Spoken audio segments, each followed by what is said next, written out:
Perfil está de volta conversando hoje com o ator e psiquiatra transcultural Vitor Por Deus. Vitor, vamos falar agora um pouquinho sobre esse projeto que você idealizou, que infelizmente não está mais acontecendo, né? Que é o Hotel da Loucura, que ficava no Instituto Municipal Nise da Silveira. Queria que você falasse pra gente como surgiu a ideia e o que ele trouxe, né, de mudanças no tratamento dentro do Instituto. Então, eu fui trabalhar lá no Nise da Silveira em 2009, né, no Museu de Imagem do Inconsciente. Eu já tinha lido alguma coisa da Nise, mas realmente é um absurdo que a Nise não seja ensinada nas escolas de medicina, né, nas escolas de psicologia, né, do Brasil. Isso é uma loucura, isso é totalmente esquizofrênico, né? Porque a gente não ensina aqueles que trabalharam na nossa comunidade, que trabalharam no nosso território. E aí eu comecei a entender a Nise como um método científico de promoção da saúde. Eu vi que ela tinha resultados terapêuticos que eu nunca tinha visto antes. De conseguir história do Fernando Diniz, né, que estava internado há 20 anos, história da Adelina Gomes, que estava internada há 30 anos, a anamnese, né, do Fernando. Eu falei, pô, essa mulher conseguiu penetrar no mundo deles e trazer a história deles, né, de uma forma realmente excepcional. E aí nós começamos a trabalhar ali dentro e começamos a fazer formação de agentes culturais de saúde, né, que eram agentes mata-mosquito, né, que nós também entendemos que não adianta matar mosquito, que tem que fazer educação popular e mediação cultural para emancipar as comunidades para que elas organizem seu espaço público, seu espaço de lixo, né? Não tem a proliferação, não tem a proliferação de mosquito. Porque isso depende da psique das pessoas. Se ela não vê que o lixo é um problema, como que você vai chegar lá e limpar para ela e depois joga de novo? Isso é uma questão psicológica que está aí em jogo, né? E aí nós fizemos isso, começou a dar certo. E aí, junto com o Museu de Imagem do Inconsciente, a gente fazia aula com esse pessoal na coleção de plantas medicinais do Jardim Botânico, no Tá na Rua com a Miradade. Começamos a circular a cidade, o Centro Cultural em Vila Aliança. Começava a fazer, né, uma circulação no Rio, por diferentes espaços de contação de história, pessoas que a gente trabalha junto até hoje. E aí, quando eu olhei esse mapa, falei, cara, isso aqui é um saber, né? Um saber diferente. É um saber que mistura arte e consciência. É um saber que mistura o fazer e o pensar ao mesmo tempo, né? Então isso aqui é uma coisa que dá pra gente pensar uma outra história. E dentro do hospício, e dentro da prefeitura, e dentro da Secretaria de Saúde, dentro do gabinete da Secretaria de Saúde, eu fui assessor do secretário de Saúde 5 anos, né? De 2009 a 2014. Do município do Rio. Do município do Rio. Eu via que as pessoas não são mais de propósito. Elas são mais porque são mal formadas. Por desconhecimento, muitas vezes. Porque pegaram o negócio do mundo máquina, da matemática, de achar que vai resolver na matemática, não sei o quê. E essa coisa da seleção dos mais aptos, competição, não sei o quê. Então eu tive um insight, eu falei, eu preciso formular aqui no Rio uma outra maneira de formar os profissionais de saúde, uma outra maneira de pensar a ecologia, uma outra maneira de pensar a saúde mental, uma outra maneira de pensar a cultura, a contação de história, e etc. E aí veio a ideia da UPAC, da Universidade Popular de Arte e Ciência, que nasceu dentro do hospício do Engenho de Dentro, né? É uma resposta que veio. E aí depois, no Museu do Inconsciente, os próprios discípulos da Nise, né, que estão lá resistindo até hoje, me falaram, ela falava em uma universidade popular, que era preciso uma universidade sem paredes, uma universidade que ensine a qualquer pessoa que queira aprender e que ensine de forma livre. Então a gente aprendeu isso. Aí depois veio o José Pacheco, que é o maior educador vivo hoje, que fundou a Escola da Ponte, que trabalha aqui no Brasil, é português, né? Ele fundou uma escola em Portugal que é reconhecida internacionalmente como referência.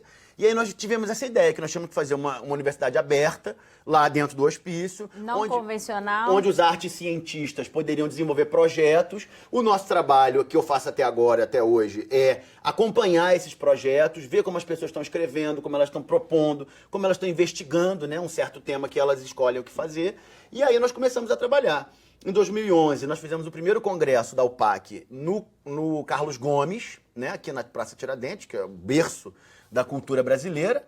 E foi um grande acontecimento, veio gente do Brasil inteiro, 700 pessoas do Brasil inteiro apareceram, e artistas, poetas, médicos, psiquiatras, estudantes de medicina, gente de toda parte veio. Foi muito forte, muito confirmatório, né, do que a gente estava buscando. E aí, no ano seguinte, nós tivemos uma ideia. Em vez de fazer num teatro, vamos fazer dentro do hospício, porque a gente faz um espetáculo sobre a Nise e faz uma história aqui para ver o que vai acontecer. E aí, nós tivemos a ideia de abrir o Hotel da Loucura, que era uma ocupação de enfermarias que estavam abandonadas, ninguém queria trabalhar lá, estava com rato, barata, tudo lá desativado, né, como está até agora, né, tudo meio caindo aos pedaços. E aí nós entramos pintamos tudo, né? Fizemos um evento, né? Pela história da prefeitura, da secretaria, e ocupamos o Hotel da Loucura. E durante essa montagem desse espetáculo, que durou 25 dias, em julho de 2012, nós decidimos que aquele Hotel da Loucura ficaria aberto e que seria a sede da Universidade Popular de Arte e Ciência. E foi um estouro, né? Foi uma coisa muito poderosa. Veio a BBC de Londres gravar o Hamlet, que nós encenamos em 2014, 2015. No ápice do Hotel da Loucura, que foi 2014, nós tínhamos 500 atores hospedados dentro do hospício, né? Dormindo no hospício uma semana. E aí era maravilhoso, que nós fazíamos grandes cortejos com 500, 600 atores, e aí todos os pacientes mais graves, com os maior dificuldades, mais agressivos, todos iam dançando, cantando pra rua e voltavam com a gente. Porque a gente consegue ver até na internet os vídeos, né, com os relatos desses pacientes que eram gravíssimos, que se sentiam acuados, violentados, de como o Hotel da Loucura foi transformador para eles. Transformador, né? A gente teve vários casos de cura mesmo, psíquica, né? Porque fala que não cura, não é verdade, não. Cura sim, só que você tem que mudar. O Hipócrates, ele fala, quando for curar uma pessoa, pergunta antes se ela está disposta a abandonar os fatores que adoeceram ela. Porque se ela não tiver, não adianta. Ela vai ouvir e falar, não, esse médico aí eu não quero. Né? Então, a gente viu isso, que o ambiente cultural, o teatro, a música, a dança, a poesia, são excelentes catalisadores para as pessoas mudarem, né? Para as pessoas mudarem de opinião, para as pessoas mudarem de modo de vida. A gente viu isso acontecer. Então, por exemplo, tem o Jaci Oliveira, o Pelezinho, né? Que trabalha comigo há 10 anos, que entrou no nosso espetáculo na Praça General Osório, e era morador de rua. Nós fomos acompanhando ele foi morar no Hotel da Loucura, morou alguns anos no Hotel da Loucura. Aí o hotel foi fechado pela administração na mudança de secretário, né? Que é outra coisa também horrorosa que acontece. Normalmente as pessoas acham que é normal, não é normal, né? O brasileiro descontinuar o seu trabalho, né? Descontinuar o seu patrimônio. Essa política que não é... Não é contínua, né? Parece que nós temos problemas novos. Não tem problema novo. Não é de Estado, é de governo. É de governo, né? Então tudo problema velho aí que o nego tá tentando resolver de forma genial e tudo solução velha, conhecida, que não tem, né? E aí o Jaci, o Pelé, hoje ele mora no apartamento, numa kitnet alugada em Marechal Hermes, há 2 anos. Então a gente vê mudança de comportamento. E nós não temos dúvida de que é isso que precisa acontecer na saúde pública, né? Uma mudança cultural, uma mudança científica, uma outra maneira de explicar a saúde, uma outra maneira de explicar a comunidade. E entender que as forças de cura são internas. Uma comunidade, ela pode curar ela própria. Nenhuma outra pessoa pode curar essa comunidade. A cura só pode vir de dentro. Como de uma pessoa, a cura só pode vir de dentro dela. Então, uma das coisas que nós fizemos, por exemplo, no Rio e aqui no México, no Canadá, eu entro na comunidade, a primeira coisa que eu vou buscar são os médicos. Mas é médico doutor com anel de esmeralda e título de doutor? Não. São as mães de santo, são os xamãs, são os rezadeiros, curandeiros, os herveiros, as pessoas que conhecem os segredos daquela comunidade. E essas pessoas têm respeito da comunidade, as pessoas seguem eles, as mulheres mais velhas, né? As mulheres mais velhas conhecem a história da comunidade, conhecem o espírito comunitário. Então, através daí, você consegue mobilizar. Agora, é um desafio cultural, né? O Bertolt Brecht, que é um grande poeta alemão, né, importante no nosso trabalho, ele fala, não diga que o que o homem da rua faz não é teatro. Porque se você disser que o que o homem da rua faz não é teatro, ele pode dizer que o que você faz não é humano. E o seu prejuízo vai ser muito pior. Então tem muito que ver com isso, entende? A doutora Anise, ela tem uma frase que ela fala assim, a grande dificuldade da psiquiatria é você reconhecer que o paciente, né, o paciente grave, o psicótico, e o paciente leve também, porque é tudo a mesma coisa no final, ele tem habilidades que são superiores. Ele pode ser mais criativo, ele pode ser melhor ator, ele pode ser melhor poeta, ele pode ser melhor pintor. Van Gogh era louco, os grandes pintores da história eram loucos. Então como que você não vai... Van Gogh ficou internado, inclusive. Ficou internado, era discriminado, né? Se matou. Então você tem que... Aí ela pergunta, qual médico, né, vai ser humilde o suficiente para reconhecer que o seu paciente tem uma habilidade superior a dele? Porque com essa habilidade superior, você empodera ele, você reconhece a competência dele. Né? Eu até fiz um poema que fala assim, foi diagnosticado como autista, mas na verdade era artista. Né? Então ele poderia se expressar de uma outra maneira, poderia viver de uma outra maneira, poderia se vestir de uma outra maneira, que não é aquela maneira que ele, né, foi obrigado a fazer. Não precisava ser tratado só como doente, né? Você sempre trata como incompetente, como inferior, como bruto. E isso não cura ninguém. Né? Isso, ao contrário, deixa a pessoa mais estigmatizada, né? Achando que ela não é a última dos malucos, que ninguém dá atenção, que ninguém faz. E você vê, quando você dá a oportunidade, né, de fazer um teatro, de fazer uma música, de compor O Pelé mesmo, nesse que, né, que saiu da rua, mora em Marechal Hermes hoje, ele lançou CDs, compôs CD, lançou CD dentro do Hotel da Loucura, dentro da produção, tudo na colaboração, né? Com os artistas do Rio de Janeiro que foram para lá trabalhar com a gente. Então a gente vê isso, que a colaboração tem um poder imenso. E a colaboração é uma promoção de saúde mental. Porque aí você relaxa, você fala, eu posso trabalhar com o outro, eu posso conhecer o outro. Eu não preciso ficar nessa pira de que eu tenho que ser o melhor, porque eu que sou o melhor, porque ninguém sabe mais do que eu, porque eu, né? Então você tem que quebrar essa cultura do individualismo, né? Tem que quebrar essa cultura da competição e afirmar uma cultura colaborativa, uma cultura que respeite a singularidade das pessoas. E aí funciona, isso funciona com Jung, com Freud, com a Nise, lá na Psiquiatria Transcultural da McGill, onde eu dou aula, vou lá agora dar aula. 15 dias. Isso... Você ficou também 4 anos... No Canadá. Lá fora, no Canadá, na McGill. Isso. Né? Como é que foi essa experiência? O que ela trouxe de aperfeiçoamento, né, para sua carreira e para o tratamento que você dá para os seus pacientes? Foi um grande privilégio. Assim, eu tive um grande privilégio, uma grande... Deus, né? É Deus. É Deus que está dirigindo tudo isso e a gente segue ele, né? A gente não segue outra coisa, não. Eu sou por Deus mesmo. Eu consegui entender o meu sobrenome, né? E aí, fui para lá, e aí trabalhei é o principal centro da psiquiatria norte-americana, né? Inclusive da psiquiatria normal também, porque eles foram pioneiros no uso de psicotrópico, no uso de eletrochoque. Fazem 1001 lá com essa coisa de psiquiatria normal, eles são muito estruturados. Mas dentro dessa psiquiatria normal, teve um escândalo na década de 50, que eles descobriram que a CIA estava dando dinheiro para os psiquiatras para fazer experimentos com eletrochoques e LSD em alta dose e privação de sentido para reprogramar a memória das pessoas. Foi um escândalo lá no Canadá. Parece até que é só o nazismo que faz esse tipo de coisa, Parece que é só né? o nazismo, é o nazismo, tá vivo aí. E aí, dentro desse escândalo social que teve matéria de jornal e tal, os psiquiatras que discordavam desse tipo de trabalho, eles se organizaram com os antropólogos da universidade, juntaram os antropólogos e falaram, nós precisamos fundar uma divisão que trabalhe a questão da cultura, a questão da sociedade, do social. E aí criaram essa divisão de psiquiatria social e cultural, que tem 50 anos de trabalho, é a mais antiga do mundo. E aí eu fui para lá, então eu conheci os grandes mestres dessa tradição hoje no mundo. Então eu trabalho com a professora Jaswant Gusder, que é uma indiana de terceira geração lá no Canadá, que é 70 anos, professora de psiquiatria lá na McGill há 40 anos, e é uma psiquiatra transcultural, familiar e comunitária, então ela trabalha muito essa coisa da comunidade, das crianças, das famílias. Uma grande mestra, me ajuda muito. Estive em Veneza agora com ela, dando aula na abertura da Bienal de Veneza, de arte, né? Então, uma pessoa assim que me ajudou muito. Conheci o Fred Hicklin, que é um outro professor de psiquiatria na Jamaica, que trabalha com educação, com teatro, em 70 comunidades, em escolas. Então, você vai vendo que, pô, não estou sozinho, graças a Deus. Então, isso foi maravilhoso. E, além disso, eu tive uma grande honra e um grande privilégio, que foi poder trabalhar dentro da comunidade francófona de Montreal. Eu estava em Montreal, que é no Quebec, que é na parte francesa do Canadá, né? Que tem uma briga lá entre francês com inglês, não sei o quê.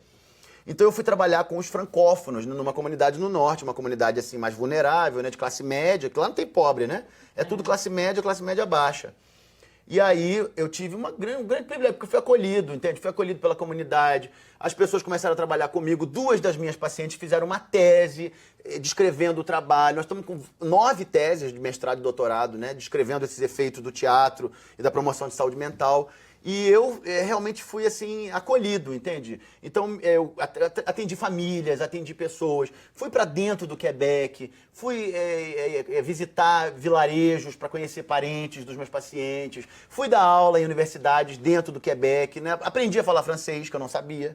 Os meus pacientes me ensinaram a falar francês, porque com teatro, né? A gente traduzia músicas, então isso ajudava muito. E nós fizemos uma tese, né, que documentou tudo isso. E, além disso, as próprias pacientes, que é a Louise Rosenberg, fez uma tese que chama A Busca de uma Mulher pelo Feminino, pelo o ser feminino, né? The Quest of a Woman for a Feminine Self, que é a busca de uma mulher pelo ser feminino. E aí ela mostrou como a interpretação de personagens, como o trabalho com... A gente trabalhou nessa época, nesse caso, a peça do Macbeth, do Shakespeare, né? Que é uma peça que ele escreveu em 1616, que trata das bruxas. Na época que estavam queimando as bruxas, o danado do Shakespeare escreve uma peça sobre as bruxas. E aí eu encenei essa peça das bruxas lá com elas, né? Porque eu vi que as mulheres quebecois que vêm da França medieval, né? Vinham com essa coisa da Inquisição, esses traumas da perseguição feminina. São descendentes dessas pessoas. E elas, então, nós fizemos um grande trabalho e ela fez uma tese de mestrado que acabou de ser defendida, está sendo publicada agora em inglês, foi publicada agora semana passada, e que para mim foi a grande consagração, porque foi a primeira vez que eu tive, né, graças ao Canadá, graças a uma comunidade bem educada, uma comunidade de alto nível socioeconômico, eu tive uma paciente que fez uma tese de mestrado comigo e descrevendo o que ela viveu. Então, depois disso, eles me convidaram para ficar como professor associado, né? Eu sou professor associado de psiquiatria transcultural numa universidade estrangeira. Você fica períodos lá. É o verão, né? A escola de psiquiatria cultural funciona durante o verão. Então, agora é verão lá no hemisfério norte, eu estou indo para lá, vou ficar 15 dias e eu me considero, assim, muito privilegiado mesmo, porque essa experiência de um médico, né? Sair da sua cultura, trabalhar em outra cultura, ver como as doenças se apresentam de forma totalmente diferente de uma cultura para outra. E isso realmente me ajuda muito, né? Me ajuda muito a encarar o problema brasileiro como um problema cultural. É, porque é legal a gente dizer que, embora esse estudo, essa sua experiência no Canadá seja muito rica, né? Seja cheia de estrutura, de coisas positivas, você está usando isso para trazer para a realidade brasileira, né? Que é tão carente, que é tão necessitada disso tudo. Tá uma loucura, a gente tá vivendo uma loucura muito braba no Brasil. E eu voltei pro Brasil porque eu tive entendimento que eu só posso ser psiquiatra e médico no Brasil. É no Brasil que eu entendo o afeto. É no Brasil que eu entendo as piadas. É no Brasil que eu entendo o senso de humor. A sua origem. A minha origem, a minha história, a minha família, a sombra, né? Os meus pacientes são a projeção da minha sombra. E eu sou a projeção da luz dos pacientes, né? Então tem um jogo aí inconsciente que é muito profundo, né? Que você precisa estar dentro da cultura para fazer de verdade. E um xamã no México, nessa experiência do México, eu trabalhei com muitos xamãs em Cuernavaca, né? Nas cidades próximas. Ele falou uma frase assim muito importante. Ele falou: quem forma o médico é a comunidade, né? Então o médico ele vem de dentro da comunidade. Ele precisa conhecer as raízes daquela comunidade. Ele precisa conhecer os sonhos daquela comunidade, os medos daquela comunidade, para poder aprender a subjetividade daquela comunidade. Senão você fica dando diagnóstico, dando droga e mandando para a rua e nada acontece. Então a gente está vendo que o nosso trabalho, né, o nosso trabalho aqui no Brasil, é justamente de reavivar a medicina hipocrática. Eu não falo nem de Nício da Silveira, nem de Jung, mas de Hipócrates. Vamos voltar a Hipócrates, porque ele é o fundador da nossa tradição. Tinha uma medicina científica. Para fechar, né, que está fechando aí o tempo, ele falava: a base da vida saudável é dieta herbívora, exercício físico, música e meditação. Então, né, se a gente conseguisse colocar isso na política pública, com as famílias sabendo que tem que fazer dieta herbívora, né, exercício físico regular e de acordo com a sua capacidade, e música e meditação, já melhorava, né, 1000%. A gente teria uma população mais saudável, né, física e mentalmente. Menos doentes crônicos, menos gente infartando, menos gente com derrame, menos hospitais lotados, menos clínicas lotadas, menos médicos sob demanda muito grande. Então eu vejo assim, que eu sou ator e médico, né? Eu sou ator desde os 9 anos, eu comecei a fazer ator lá em Realengo, né, que eu sou de Realengo. E aí eu vi assim, que o médico, ele tem o poder de anamnese, né? Então ele tem o poder de juntar as memórias da população. E o ator, ele tem o poder de se comunicar com a população. Então como que o médico vai se comunicar com a população e como que os atores vão conhecer a população se não tiver um diálogo muito forte entre a medicina e o teatro? Né? Então isso aí é uma coisa hipocrática. A medicina grega prescrevia peças, prescrevia tragédias, comédias, de acordo com a doença que a pessoa tinha. A gente pode dizer, então, que a arte cura, né? Cura! Se não for a arte que vai curar, o que vai ser? Vitor, infelizmente nosso programa está acabando. Tá bom. Muito obrigada pela sua participação no Perfil. Foi ótima a nossa conversa. Obrigado. Se você quiser rever esse programa, acesse www.alerj.rj.gov.br. O Perfil fica por aqui. Até a próxima. TV Alerj, o canal do povo.